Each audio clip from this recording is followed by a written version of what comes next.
जय भारत मित्रांनो, जय भारत. कसे आहात? मजेत तर असणारच. तर आजचा विषय जो आहे की जनरली ज्यावेळेला हेल्थ विषयी, पाणी हा विषय ज्यावेळेला चर्चेला जातो, तर जनरल थॉट जे आहेत लोकांचे असतात की आमच्या घरात तर कुठलीच मशीन नाही आहेत किंवा जी आहे ती आम्ही आता काढून टाकणार आहेत. नको बाबा आम्हाला त्याचं काही. नंतर आमच्या घरामध्ये आमचे दादाजी, नानाजी 80-80 वर्ष, 90 वर्षापर्यंत आहेत किंवा ती जगली आहेत. त्यांना आतापर्यंत त्यांच्या आरोग्याच्या हिस्ट्रीमध्ये कोणाला डायबिटीज, बीपी, कॅन्सर कुठलाही आजार झालेला नाही आहे. मग ह्या सगळ्या गोष्टी करायच्या कशासाठी? अहो, अगदी बरोबर आहेत. तुमच्या मताशी मी 100% सहमत आहे.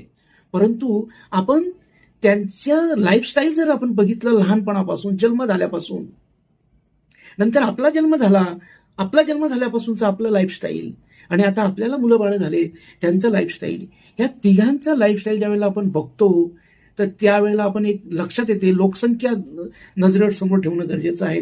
प्रचंड प्रमाणामध्ये प्रदूषण वाढलेलं आहे, याचा सुद्धा आपण विचार करायला पाहिजे.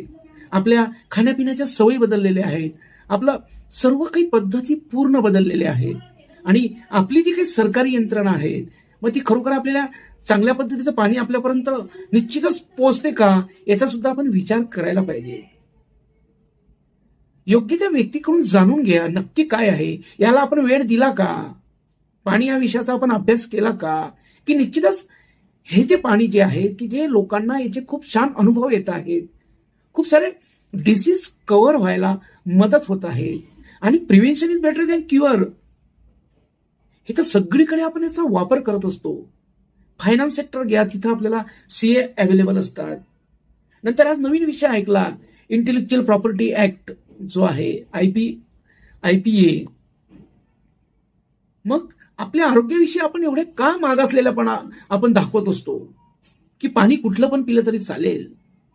तर मित्रांनो, विषय गंभीर आहे.